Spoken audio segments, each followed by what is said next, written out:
नमस्कार दोस्तों, स्वागत है आपका अपने चैनल विधि जोशी एकेडमी में। और हम कर रहे हैं classes on BNS. These classes are very very important for your prelims and very very important for your mains.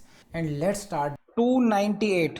देखिए सेक्शन 298 में मैंने इतना बताया है कि आपको इसकी केवल मार्जिनल नोट याद करना है, बहुत ज़्यादा मेहनत नहीं करनी है, इतने से काम चल जाएगा। इसमें दो ही बातें हैं, इंजरी करना या डिफाइलिंग करना। किसको? रिलीजियस प्लेस को, किसी भी रिलीजियस प्लेस को, प्लेस ऑफ वर्शिप को, बेसिकली प्लेस ऑफ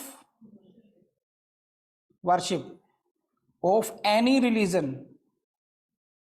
ध्यान रखना, किसी भी धर्म की हो, हिंदू धर्म हो, इस्लाम हो, क्रिश्चियन हो, किसी भी धर्म का अगर कोई प्लेस ऑफ वर्शिप है, गुरुद्वारा है, मंदिर है, मस्जिद है, उसको क्या कर रहे हैं आप?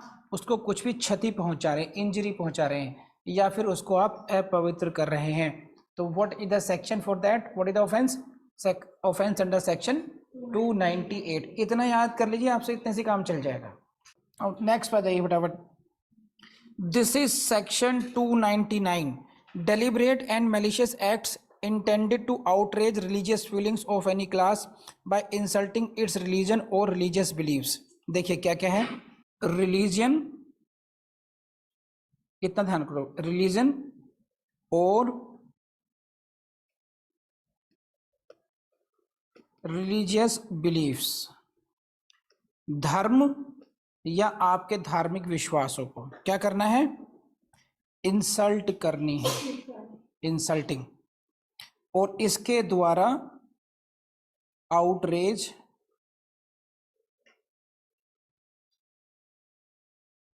फीलिंग, रिलीजियस फीलिंग्स,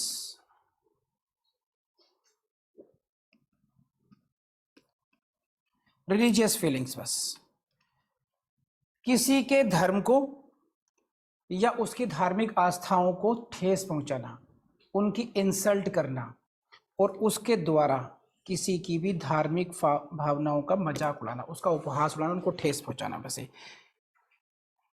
भावनाओं को आहत करने से किया गया, बस। तो धार्मिक भावनाओं को आहत करना, जैसे किसी ने जो हमारे जैसे गणेश जी के बारे में कोई उल्टा सीधा बोला, हनुमान जी के बारे में कुछ गलत सलत बोला, उस तरीके की, या फिर हिंदुओं ने इस्लाम के बारे में कुछ ऐसा बोला, गलत सलत बोला, मोहम्मद साहब के बारे में कुछ उल्टा सीधा बोला, जिससे इंसान की रिलीजियस फीलिंग्स को हर्ट होता हो, तो इसके लिए सेक्शन कौन सा है? 299। तो एक मैंने आपको बताया 298, दूसरा हो गया 299 एंड थर्ड हो गया बस ये आज के लिए। फिर हम लोग मेन सेक्शन पर जाएंगे। आपकी यह डिस्टर्बिंग रिलीजियस असेंबली, सेक्शन 300 क्या है? डिस्टर्बिंग, बस डिस्टर्बिंग रिलीजियस असेंबली। धार्मिक जवाब में कोई कोई रिलीजियस अगर कोई सेरेमनी हो रही है, कोई असेंबली है, उसको डिस्टर्ब करने के लिए कौन सा सेक्शन हो गया? 300। तो यहां पर क्या है, आपके हेडिंग से काम बस क्वेश्चन बनेगा, आपको ज्यादा डिटेल में जाने की जरूरत नहीं है। ऐसे ही 301 का क्या है? ट्रेसपासिंग ऑन बरेल प्लेसेस, कब्रिस्तान आदि में अतिचार करना। तो ट्रेसपासिंग इन बरेल प्लेसेस इतना कर लीजिए बस। Uttering words with deliberate intent to wound religious feelings of any person, बस 302 की हेडिंग से याद कर लीजिए बस। तो 298, 299, 300, 301, 302 5 सेक्शंस हैं। ओनली एंड ओनली आपको हेडिंग याद करनी है, बहुत ज़्यादा मेहनत वाला काम आपको मैंने नहीं दिया है। Now come to which section? 303। क्या डिफाइन किया गया इसमें? Theft. Now come to the offence of theft. This is very very important and this is important for your prelims and important for your mains as well. ये आपको समझना है। 5 sections हम लोगों ने हेडिंग करी केवल ये। And now this is the class of the day, you can say this is theft, offence against property, संपत्ति के विरुद्ध, संपत्ति के विरुद्ध क्या बोलते हैं ऑफेंस को? अरे यार, अपराध, अपराध। Very very important for your prelims, very very important for your mains and very very important for your practical point of view, advocacy के लिए भी। ये डिफाइन किया गया था पहले सेक्शन 378 आईपीसी में। Now it is under section 303 BNS, 303 BNS में। अदरवाइज एवरीथिंग इज सेम, इसमें कुछ भी बदलाव नहीं हुआ है। ठीक है, कुछ भी बदलाव नहीं हुआ, जैसे जो पहले एक्सप्लेनेशन से जो पहले केस लॉस थे वो सेम रहेंगे, केवल नंबर इसका चेंज हो गया है, लेकिन इसकी टेक्निकलिटीज ज्यादा इन्वॉल्व है इसमें, तो आपको अच्छे तरीके से समझना होगा इसको।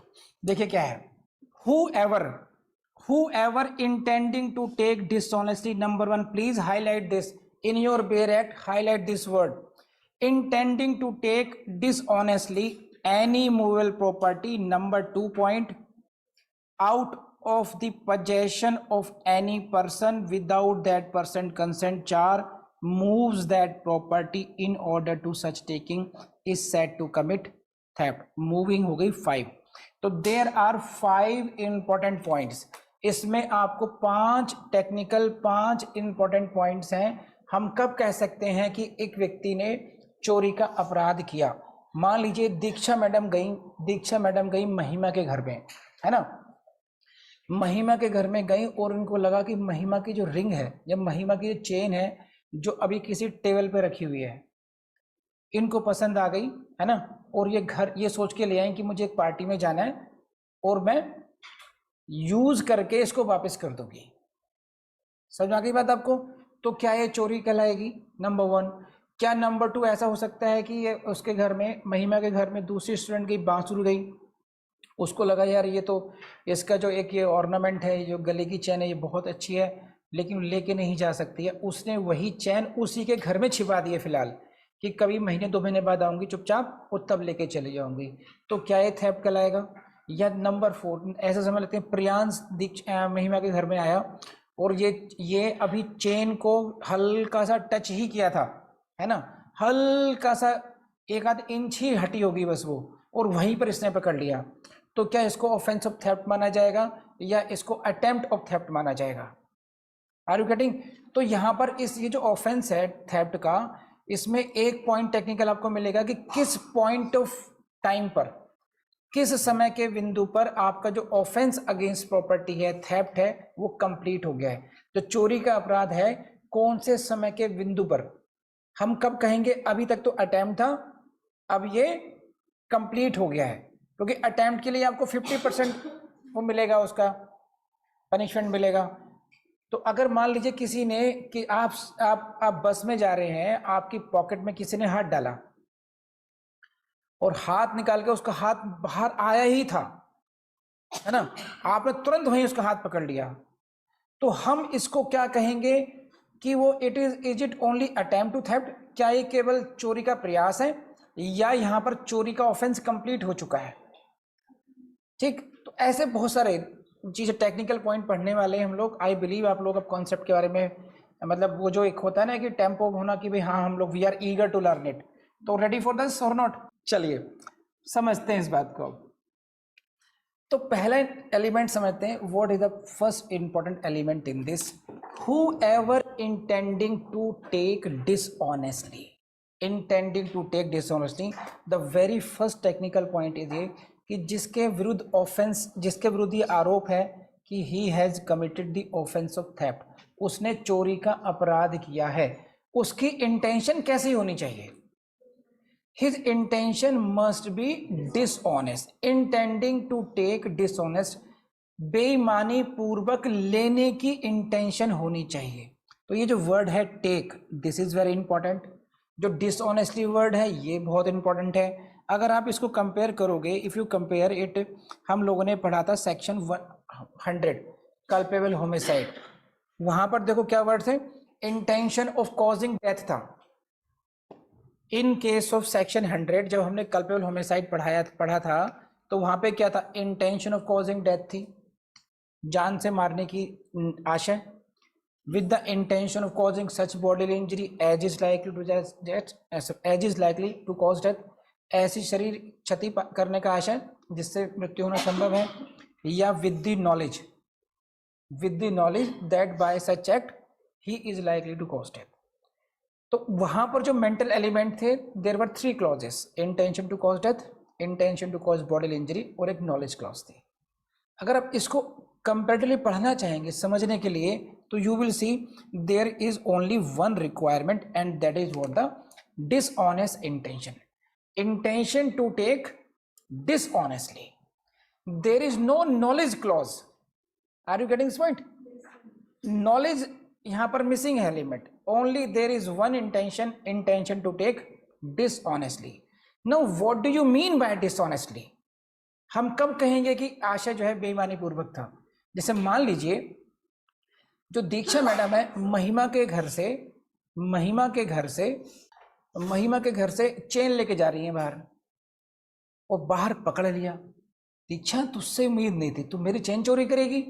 यार दीक्षा क्या बात कर रही है यार, मेरी इंटेंशन डिसऑनेस्ट नहीं थी, मेरी इंटेंशन डिसऑनेस्ट नहीं थी। अब कैसे माइंड के एक्सरे कराएं कि भाई जिन्होंने जिसमें प्रॉपर्टी ली है वो लेकर के आई हैं, इनकी इंटेंशन डिसऑनेस्ट थी, इनकी इंटेंशन वापस करने की थी, क्या इंटेंशन थी इनकी, राइट? तो how will you guess, how will you determine that what is the intention? So, what do you think? What do you mean by the dishonest intention? Mala fide intention बोल रहे हैं आप, राइट? मेलाफाइड ये है स्तुति madam, इन्होंने कहा malafide to hide, malafide intention to hide. देखिए डिसऑनेस्ट इंटेंशन में जो आपने अपनी मीनिंग बताए हैं कि what do you think yourself, but in criminal law, in criminal law we have to see whether this word has been defined in the act itself or not। क्या इस word का कोई मीनिंग यहाँ पर दिया गया है या नहीं दिया गया है?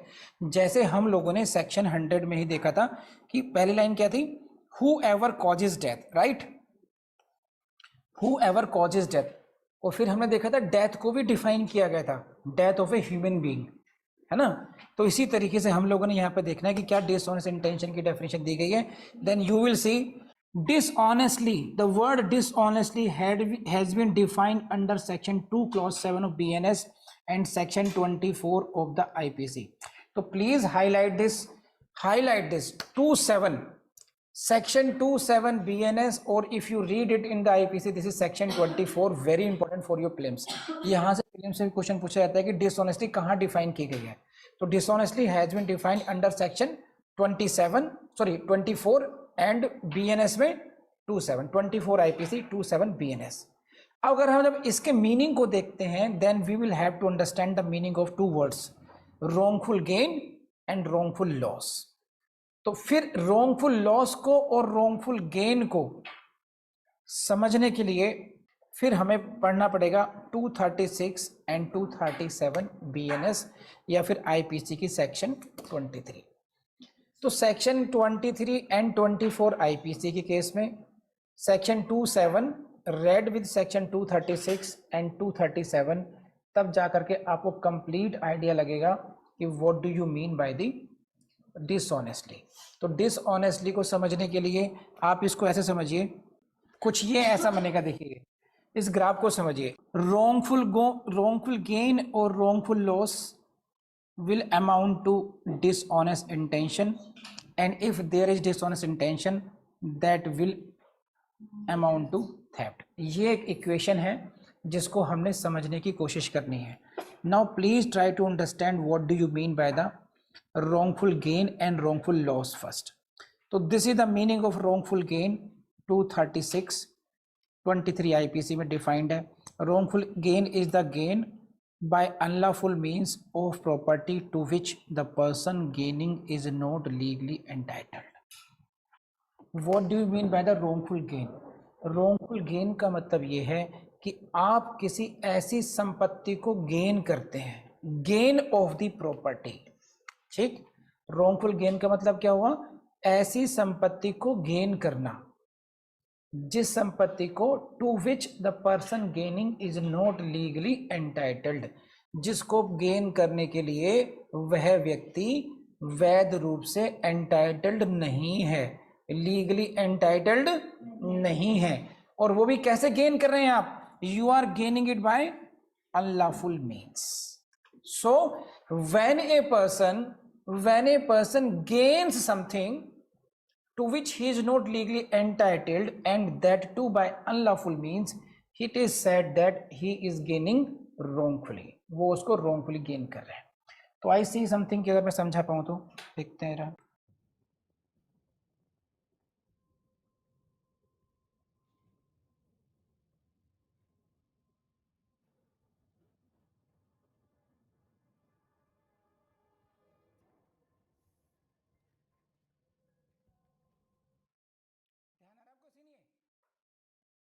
कौन सी फिल्म है ये? Three idiots. क्या कर रहे हैं लोग?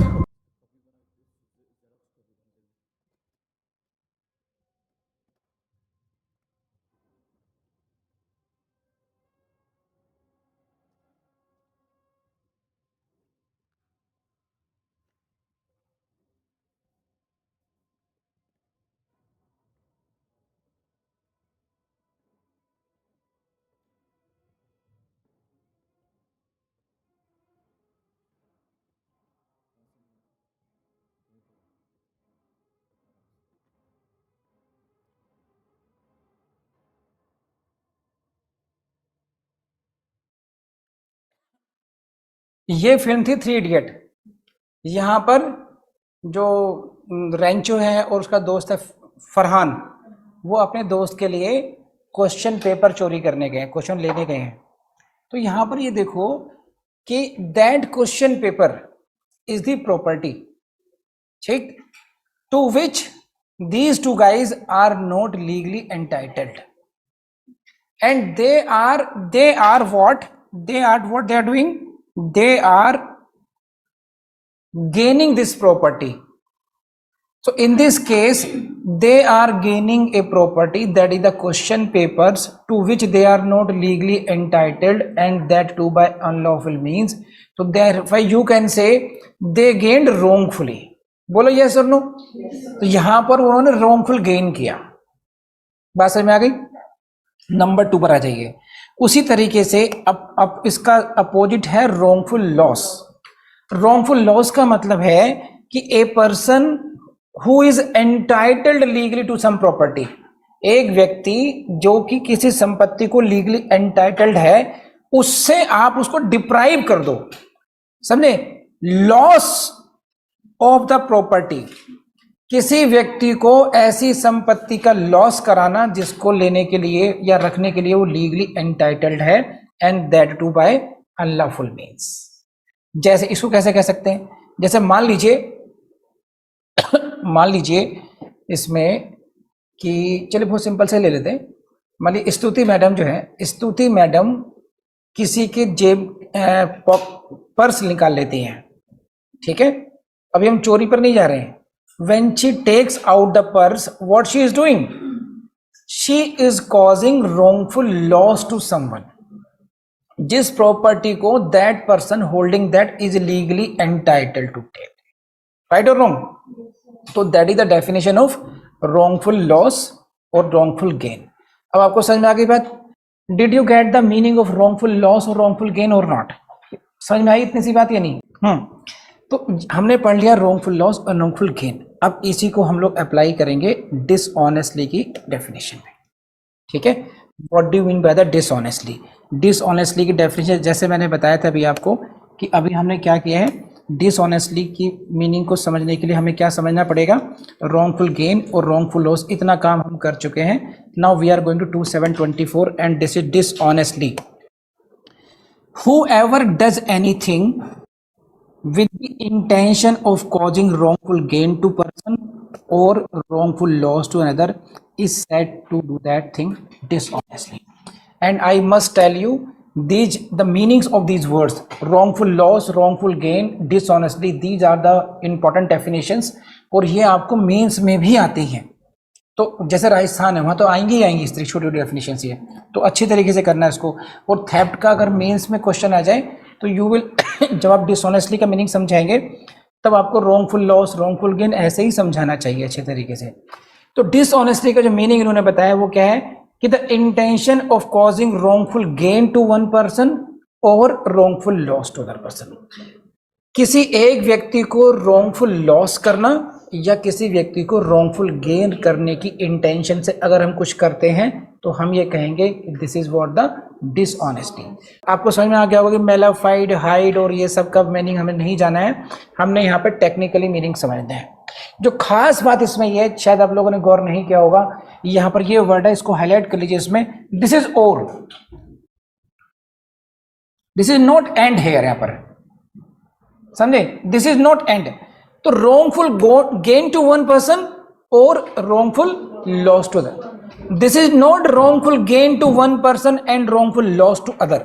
किसी एक व्यक्ति का लाभ कराना तथा दूसरे व्यक्ति को हानि कराना नहीं। या तो आपने किसी व्यक्ति का लाभ करा दिया या आपने किसी व्यक्ति की हानि करा दी, इतना ही पर्याप्त है डिसऑनेस्टली कहने के लिए। आपको दोनों हो जाए तभी कोई दिक्कत नहीं है। जैसे एक एग्जांपल देता हूं, बहुत सिंपल सा एग्जांपल है। मान लीजिए जो बांसुरी मैडम है, बांसुरी मैडम है जो यहाँ रहती हैं, इनके इलाके में तूती बोलती है, लेडी डॉन कहते हैं लोग इनको, समझे? मतलब मजाल है जो इनके आगे कुछ भूल जाए। अब इनके पास कुछ लोगों की भीड़ आई, लोगों ने इसे रिक्वेस्ट की कि मैडम हमारे यहाँ पर जो गली मोहल्ले में लड़का रहता है प्रियांश, इसने लगभग सब लोगों से किसी 1000, किसी 2000, किसी 10,000 रुपये उधार ले रखे हैं और अब उधार देने को मना कर रहे हैं, सब लोग तरसते हैं, इससे पैसे दिलवाए जाए। ठीक, बांसुरी मैडम ने कहा मेरा काम नहीं है, ये आप अपने आप भुगतो जैसे करना है। करें नहीं नहीं, गिड़गिड़ाने लगे लोग कि नहीं मैडम आप ही करा सकती हो, दिस है दैट है। तो ठीक है, लिस्ट बनाओ अपनी। एक लिस्ट बना ली गई, तो जितने भी क्रेडिटर्स थे उनका सपोज करो सम आ गया 5 लाख रुपीस। अब डॉन पहुंची प्रियांश के घर पर, हाँ भैया पैसे क्यों नहीं दे रहे हो? जी मैडम ये प्रॉब्लम है वो प्रॉब्लम है। कुछ नहीं, बाइक उठाओ, बाइक बेचो भी, कितने की है? 80,000 की बाइक है, ये बेचो वो बेचो। इन्होंने लगभग 10 लाख रुपए का सामान उसका बेच दिया। 5 लाख रुपए इन्होंने जिनके उधार ले रखे थे उनने बांट दिए और 5 के 5 पूरे लाख रुपए ईमानदारी के साथ प्रियांश को वापस कर दिए कि भाई ये रहते रहे। सही है? तो अब जिनका जो क्रेडिटर्स आए थे, जिनका उधार लेना था, उनको उतना ही रुपया दिया गया वापस जितना उनका था। प्रियांश को वापस कर दिया गया एक्स्ट्रा। और बांसुरी मैडम ने अपनी सफाई में अपनी जो उनके एफर्ट्स थे उसका एक पैसा भी अपने पास नहीं रखा। घर पहुंचे ही थी, सिंघम आ गए, ठीक है, कि मैडम होंगी आप लेडी डॉन घर की, आपने की है चोरी, आपके खिलाफ रिपोर्ट लिखाई गई है थेफ्ट की, you have committed theft. Theft of what? Theft of the movable property of the Priyansh. क्या बात कर रहे हो आप? I did not gain even a single penny from that. ना मेरे घर में है ना मेरे पास है, मैंने कब चोरी कर ली इस तरीके से? अब ये क्वेश्चन डिबेटेबल हो गया है। तो now we will have to see whether lady don Bansuri has committed the offence of theft और नॉट। आपको मेरी बात समझ में आ गई है? सर्कमस्टेंस समझ में आ गई? व्हाट डू यू से, is it the matter of theft और नॉट? बांसुरी हाँ है ना? बांसुरी कह रही है मैंने चोरी की है, तुम बताओ चोरी की है। पर्सनल ग्रज लगाने की जरूरत नहीं है यहाँ पर, केवल लीगली समझाना है। कितने लोग कहते हैं कि it is the case of theft? चलिए गुड फेथ भी समझाते हैं आपको, चलिए। हाँ हाँ हाँ हाँ, वही मैं कह रहा हूँ, सही है।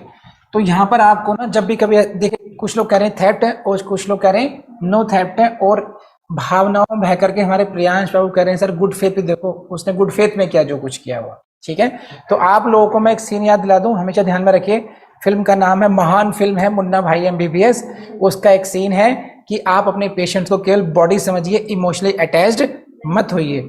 उसी तरीके से आई गाइड यू कि जितने भी आपके पास लीगल प्रॉब्लम्स हैं, आप उसके साथ इमोशनली गाइडेड नहीं होंगे कि उसने अच्छा किया उसने बुरा किया। आपको सिर्फ ये देखना है कि सिम्टम्स क्या है, इलाज क्या है। सिम्टम्स का मतलब यहाँ पर यह है कि सेक्शन की रिक्वायरमेंट क्या है, क्या टेक्निकली सेक्शन के हिसाब से थेफ्ट हुई या नहीं हुई। हम भावनाओं में नहीं बहेंगे, इसमें गुड फेथ वगैरह कुछ मतलब नहीं है। समझिए, हमें थ्योरेटिकली देखना है कि ऑफेंस हुआ या नहीं हुआ। अब इसमें समझ लेते हैं, देखिए कि पहला पॉइंट क्या है कि डिसऑनेस्ट इंटेंशन थी या नहीं थी। बस हमें यही चेक करना है कि ये जो लेडी डॉन है, इनकी जो इंटेंशन है वो डिसऑनेस्ट थी या नहीं थी। इसको टेक्निकली चेक करने के लिए आपको क्या करना पड़ेगा, यू विल हैव टू सी, जो मैंने आपको फॉर्मूला दिया है अभी, कि आपको देखना पड़ेगा whether she caused wrongful gain to someone or not। dishonesty की मीनिंग क्या था? if she causes wrongful gain to one person or wrongful loss to other person। ठीक, तो then we can say, तो इन्होंने कोई गेन किया पर्सनली? नो, इन्होंने कोई गेन नहीं किया। लेकिन जो प्रियांशु था, she deprived him of his property bye adopting unlawful means. इन्होंने प्रियांशु को उसकी संपत्ति से अनलॉफुल मीन्स अडॉप्ट करके उसको उसको डिप्राइव किया उसमें, राइट। तो मीनिंग देयर बाई, अगर आप रॉन्गफुल लॉस की डेफिनेशन पढ़ोगे आप, तो आप देखो रॉन्गफुल लॉस का मतलब क्या है, loss to which the person losing is legally entitled. The person here is what in our example, Priyanshu, Priyansh. तो Priyansh is legally entitled, yes और नो? प्रियांश इज legally entitled to his property and he is losing that property, and that too by unlawful means. Therefore, at least we can say this is the case of wrongful loss to Priyansh, right or wrong? Secondly, भले wrongful gain में इनका personal gain नहीं हुआ हो, लेकिन जिन creditors को भी पैसा दिलवाया गया है, उसको भी wrongful गेन में आ जाइए। They were not legally entitled to that property. unlawful means adopt किए गए थे। अगर आपने किसी को पैसा दिया है तो आप उस पैसे को लीगली ही ले सकते हो, ना कि किसी डॉन की सर्विसेज लेकर के। उसको मजबूर नहीं, जबरदस्त फोर्सफुली नहीं कर सकते हैं। So although in this case Lady Dawn has gained nothing, but she caused wrongful loss to the Priyansh, and you can say by her act wrongful gain was caused the creditors. Are you satisfied or not? So meaning thereby we can say whatever she did, her intention was dishonest. अब यहाँ पर क्या है, इसमें आप यहाँ पर नहीं फंसेंगे जहाँ प्रियांश राव जी फंसे। एक शब्द उन्होंने कहा गुड फेथ, गुड फेथ। यहां पर फंसाया क्यों गया? यहां पर एग्जांपल में दिखाया ये गया कि किसी का भी मन, किसी का भी ध्यान है, गुड फेथ में जाएगा कि भाई ये तो भलाई का काम कर रही हैं। लेकिन हमने जब भी टेक्निकली देखते हैं आईपीसी में, आपको ये देखना है इंग्रेडिएंट्स क्या है, टेक्निकली समझने की कोशिश करनी है, ना कि we should be swept away by the feelings की भाई नहीं भावनाओं भागे और गुड फेथ है तो भलाई का काम था। ऐसा नहीं करना है इसमें। बोलो यस और नो, अदरवाइज सभी लोग रॉबिन हुड हो जाएंगे, फिर तो गुड फेथ में करेंगे सब कुछ काम। तो this is a case of dishonest. तो आई बिलीव आपको डिसऑनेस्ट इंटेंशन मीनिंग समझ में आ गया होगा अच्छी तरीके से अब तो अभी हम लोगों ने पहला ही वर्ड पढ़ा है dishonest, intending to take dishonest. अब ये आसान चीजें हैं, बस ये एनी मूवेबल प्रॉपर्टी को राइट डाउन पी फॉर प्लेम्स। जो थेफ्ट हो सकते हैं वो केवल मूवेबल प्रॉपर्टी की हो सकती है, जंगम संपत्ति की हो सकती है, स्थावर संपत्ति की या इमूवेबल प्रॉपर्टी की नहीं हो सकती है। तो मैनी टाइम्स आपको प्लेम्स में यही मिलेगा word, immovable property, movable property, इस तरीके वर्ड्स मिलेंगे। तो please be careful in your options. जो चार ऑप्शंस होंगे उसमें कहीं कोई मूवेबल, देखिए क्या क्या शब्द हो सकता है, प्लीज सी दिस। ऑप्शन में theft of property, theft of movable property या इमूवेबल प्रॉपर्टी। तो you should be very very conscious कि it should not be the only property, it should be movable property. ठीक है, movable property होनी चाहिए हमेशा। ये कर लेंगे हम लोग। अब मूवेबल प्रॉपर्टी में कुछ बातें टेक्निकल है जहां से प्रीलिम्स से क्वेश्चन आते हैं, मेंस में नहीं बात है।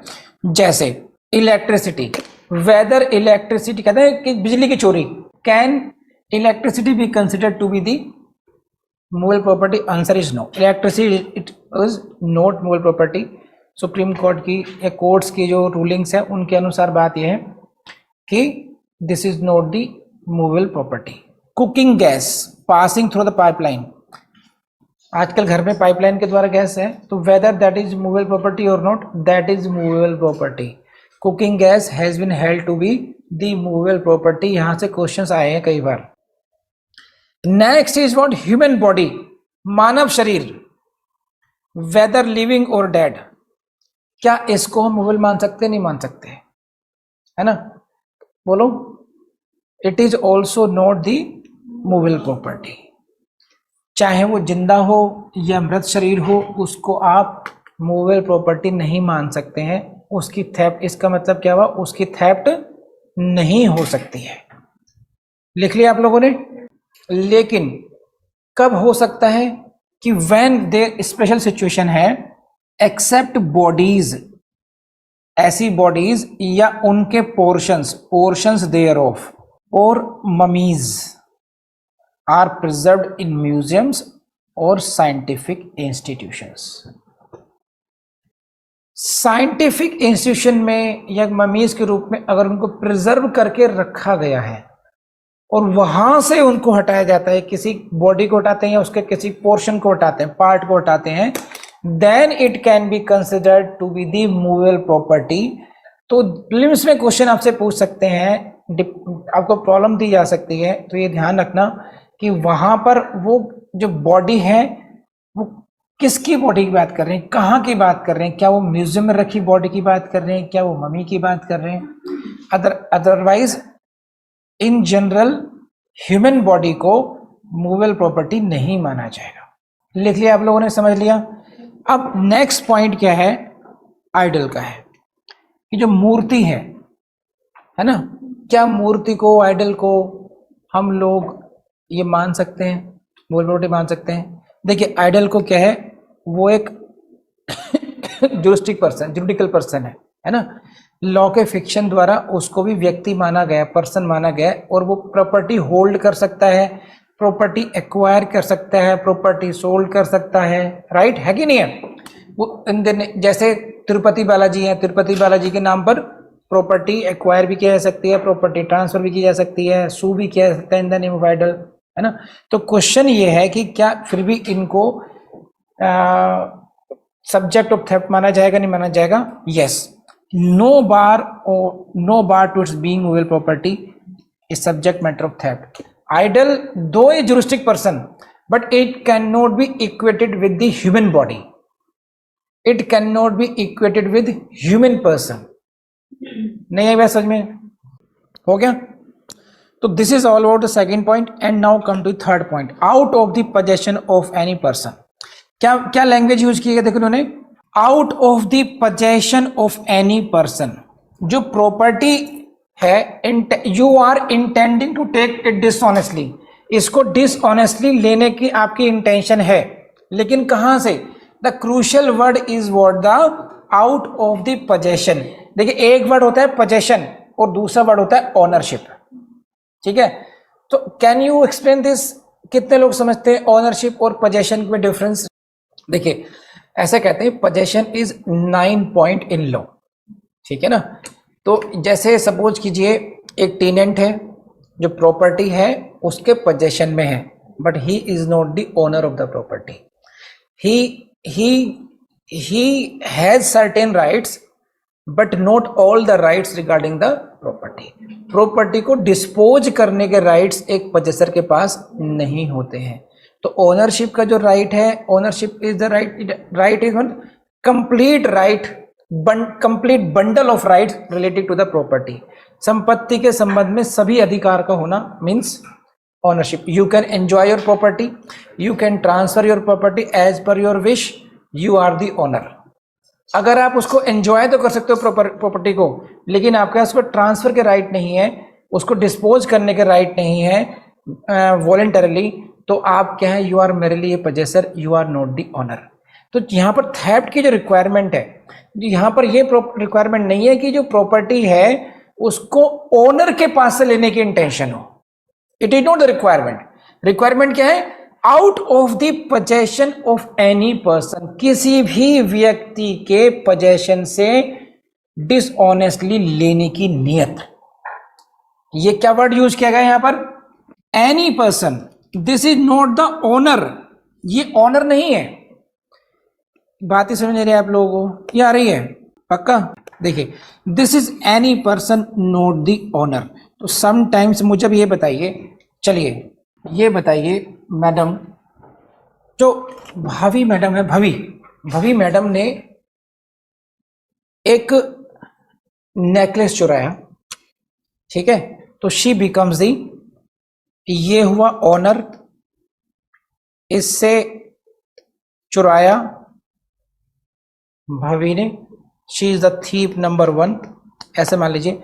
ओनर है, ओनर से प्रॉपर्टी कहाँ गई, थीप नंबर 1 के पास गई, अब यहां से भी किसी ने चुरा लिया, इसके पास से भी थीप नंबर 2 में भी। तो क्या ये जो व्यक्ति है सेकंड नंबर पर, weather he committed the offence of theft और नॉट? क्योंकि जो थीप है, जो भवी है, ये भवी मान लेते हैं इसको, she is not the owner, she is not the, ये तो खुद चोर है। तो अब मुझे बताइए व्हाट डू यू थिंक, क्या टी टू ने ऑफेंस ऑफ थेफ्ट किया या नहीं किया? देखिए प्लीज सी द वर्ड, यही तो बात करनी है। Out of the possession of any person, यही लाइन है ना। It is not the case that the person who is holding that property he must have the legal possession. यहां पर उन्होंने ये नहीं कहा है कि out of the legal possession या out of the possession of the person entitled to possess, ये नहीं कहा है। तो you will not see whether the possession is justified, legal or not, whether the person from whose possession the property is taken out was legally entitled to that, वो खुद चोर था नहीं था, legally entitled to possess था नहीं था, you will not see. This is not your concern, point of concern to determine the culpability of in case of theft. आपको क्या देखना है theft में? whether it is taken out of the possession or not, क्या ये कब्जे से ली गई है नहीं ली गई है? come on, बोलो बात समझ में आई आपको? नहीं। सो चोर के घर से ली जाए, ऑनर से ली जाए, पुलिस के उससे ली जाए, मजिस्ट्रेट से ली जाए, मोदी जी से ली जाए, राहुल की जेब से निकाला जाए, इससे कोई फर्क नहीं पड़ता। It should be taken out of the possession of any person legally entitled और नॉट एंटाइटल्ड। ठीक है, कर लेंगे आप लोग अब, वेरी गुड। अब without that person's consent, next point है without that person. What is your intention? Intention is to take the property dishonestly. कहां से? Out of the possession of some person and without his consent, ये next point है आपका, उसकी सहमति के बिना। अब यहां पर जो कंसेंट है, whether this consent is only express consent, देखो यहां पे क्या लिखा है, यहां पर कंसेंट के आगे कुछ एक्सप्रेस या इम्प्लाइड ऐसा कुछ नहीं लिखा है। तो इट में भी एक्सप्रेस कंसेंट और इट में भी implied. We are dealing when there is no consent at all, sometimes there में भी इम्प्लाइड कंसेंट। सही है। जैसे मान लीजिए कि जो बांसुरी मैडम है, बांसुरी ने जो रिया मैडम है अपने घर से कुछ खाने पीने का सामान लेकर आई, टिफिन वगैरह लेकर आई और 2 मिनट के लिए बाहर गई थी बस। रिया मैडम ने टिफिन खोला और खा गई। ठीक है, तो यहां पर क्या हो सकता है? यहां पर यह हो सकता है कि बिकॉज वो एक क्लासमेट है, तो भले इन्होंने पूछा नहीं expressly, but she may feel कि there is such kind of understanding कि she is having implied consent to consume that food, है ना। ऐसे ही दीक्षा और महिमा दोस्त हैं, एक दूसरे की एब्सेंस में एक दूसरे घर भी जा करके कोई प्रॉपर्टी लेकर के कोई बुक लेकर के आ सकते हैं, कोई सामान लेकर आ सकते हैं, thinking that I have implied consent, मेरी दोस्त है, कोई दिक्कत नहीं है उसमें। यस और नो? तो इट इज, अब मान लीजिए दीक्षा ले तो आए और ये चिल्ला दे चोरी कर ले, चोर कहीं की, है ना, कंसेंट नहीं थी मेरी, तो फिर ये देखा जाएगा कि अगर now what she will claim, this was the case of implied consent naturally, है ना। देन फिर वही बात आ जाती है कि हम देखेंगे फैक्ट्स पर। फैक्ट्स क्या थे? कोई बुक लेकर जा रही हो, कोई नोटबुक है, कोई पेन है, बैग है, जो कॉलेज लाइफ में चीजें जरूरत होती है उनके लिए, तो you can that can be presumed कि भाई दिस वाज। लेकिन तुम लेके जा रही हो उसको लाखों का हार, है ना, उसका कोई एक्स्ट्रा ऑर्डिनरी वैसी चीज, वैल्यूएबल चीज लेके जा रही हो, ऑर्नामेंट्स लेके जा रही हो, तो everything can not be considered to be in the domain of, तो वो एक क्वेश्चन ऑफ फैक्ट हो जाएगा।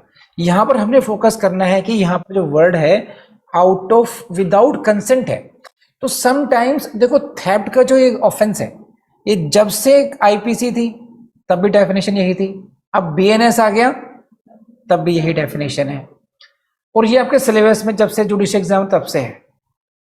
तभी से लेकर के इस एक बेर एक्ट पर क्वेश्चन में क्वेश्चन बनते आ रहे हैं, तो देयर इज नो स्कोप कि जो प्रीवियस ईयर से क्वेश्चन पेपर्स हैं उनसे बियॉन्ड कहीं वो चले जाएंगे, है ना। उसमें कहाँ घुमाएंगे फिर आपको, वो कंसेंट में कर देंगे, only implied consent, express consent, owner, इन्हीं वर्ड्स में ही खेल सकते हैं बस वो, because they can't go beyond syllabus. Syllabus ये है ही है। तो इसलिए मैं कई बार सजेस्ट करता हूँ कि प्रीवियस ईयर से क्वेश्चन पेपर्स भी आपने बहुत अच्छे कर लिए, अगर वहीं से आपका रास्ता खुल जाएगा। तो इन वर्ड्स को ध्यान रखेंगे, विदाउट कंसेंट है, कर लेंगे। अब सबसे क्रूशियल वर्ड आ गया है, बहुत इंपॉर्टेंट वर्ड आ गया है, मूव्स दैट प्रॉपर्टी। ये जो लाइन है ना, अगर आप लोगों ने ये लाइन समझ ली, भाभी क्या करें सर, फिर क्या T1 को भी थेफ्ट की पनिश, यस उसने भी चोरी की थी। यहां पर एक चोर T1 है, एक चोर T2 है, तो क्या T1 को चोरी किसे मिलेगी, नहीं मिलेगी? अगर ऐसा नहीं हुई, मान लीजिए भावनाओं में बह गए, तो हर चोर सीरीज में काम करेगा कि पहले मैं चोरी करके लाऊंगा, फिर तुम मेरे यहां चोरी कर ले, मुझे तो मैं सेफ हो जाऊंगा, फिर तुम पकड़ेगा तो ठीक है, वरना कम से कम मामला बन जाएगा। तो जिसने ऑफेंस किया उसको सजा मिलेगी, फिर उसके घर भी चोरी हो गई, इट डजेंट मैटर। हाँ जी, ये देखिए क्या है, किस पॉइंट पे थे हम लोग, मूव्स दैट प्रॉपर्टी। अब ये आपको समझना है, इसको मैं ऐसे समझाता हूं, एक मिनट समझिए इसको, बाकी सबको भूल जाइए, आप इसको समझिए। whoever intending to take dishonestly moves that property in order to such taking। यहां पर ये टेक्निकलिटीज इन्वॉल्व क्या है, यहां पर whoever intending to take dishonestly, जो कोई भी बेईमानी पूर्वक आशय से, लेने के आशय से, मूव्स दैट प्रॉपर्टी, उस संपत्ति को हटाता है। तो offence is committed when, in taking और इन मूविंग। यस, यही डिफरेंस है जो आपको टेक्निकली समझना है, जो यहां में मेरी क्लास का जो बेनिफिट आपको हो सकता है इतने टेक्निकली समझने का। इंटेंशन टेकिंग की है, but the offence will be completed at the moment when the property is moved. ठीक, इसको हम ऐसे समझने की कोशिश करते हैं। देखिए वीडियोस हैं इस पे इंटरेस्टिंग, और ये क्वेश्चन कई बार आता है कि किस point, here what is this, whoever intending to take dishonestly। In this case जो इंटेंशन है अक्षय कुमार की, that is what the dishonest. जो डॉग है वो है मूवेबल प्रॉपर्टी, जो हमारे अमरीश पुरी साहब हैं वो हो गए out of the person, any person, ठीक है, विदाउट हिज कंसेंट। तो अभी क्या है यहां पर, क्या है, he is intending to take dishonestly, अभी वही फेज है। ये जो मूवमेंट है, अब यहां पर आप देखो, the moment he moves the dog, offence of theft is complete. यही आपको समझना है। अरे ये बहुत टेक्निकल पॉइंट है, ठीक है। इसका मतलब ये नहीं है कि he has taken away, it is not required।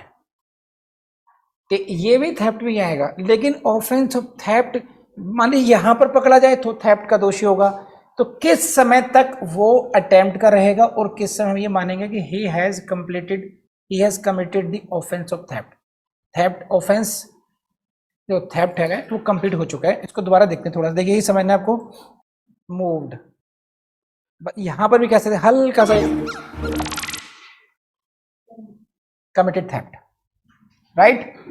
तो आपने ये देखना है कि when can you say the property has moved by, has been moved by, yes और नो। तो मूविंग पर एम्फेसिस होना चाहिए। क्यों कह रहा हूं मैं, आपकी लैंग्वेज देखिए आप, ये whoever, इसको अगर आप ऐसे पढ़ेंगे, whoever moves that property in order to such taking is said to commit theft। जो कोई भी उस संपत्ति को मूव करता है ऐसा लेने के लिए, कैसा लेने के लिए, टेकिंग डिसऑनेस्टली, कैसे लेने के लिए, out of possession, without consent, ऐसा लेने के लिए। ऐसा लेने के लिए मतलब तीन बातें हो गई, taking dishonestly, out of possession, without consent. और लेकिन क्या करता है वो, ही मूव्स दैट प्रॉपर्टी। तो मूविंग में थेफ्ट का ऑफेंस होना है।